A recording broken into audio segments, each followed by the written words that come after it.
Rampant inflation, soaring food prices and energy shortages. Myanmar's economy continues to plunge under the economic mismanagement of the military.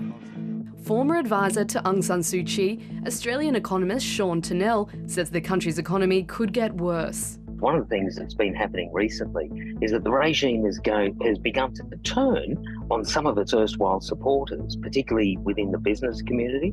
Some of the crony enterprises that were always very tightly aligned to the military, now they're coming under the hammer of the military as it gets more and more desperate. The local currency has fallen almost 70% against the US dollar since 2021. Energy prices have risen and there are longer power outages. And most days, locals form long lines outside the banks. It's not just on the economic front that the military is facing challenges. Last week, a rebel group seized control of the regional military headquarters of Lashio, near the border with China. A video published on local media also shows the People's Defence Force being welcomed by locals as they do a victory lap through the streets of Mogok, a town famous for Myanmar rubies. The resistance movement has been gaining force, but news editor Simon Sankray says the mood is tense as people wait to see if the Myanmar military will launch a counter-offensive. The last 2 weeks has been quite significant in terms of the Myanmar, the armed resistance movement, particularly, the town. There's a lot of people or international community know the Mogok, the Ruby City.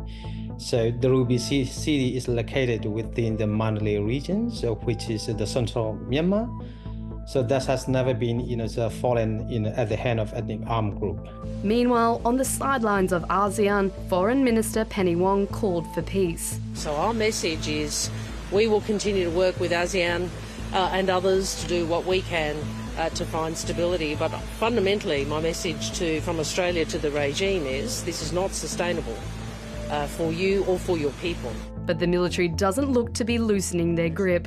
I think we won't see elections for a long time. The security system on the ground is extremely dire for the people of Myanmar, but also for the military regime that are ruling over them. Essentially, they've lost control over a lot of the country. And the idea that they could hold anything like credible elections is just fanciful. And with the military again extending the state of emergency by 6 months, any meaningful vote appears a long way off. Libby Hogan, ABC News.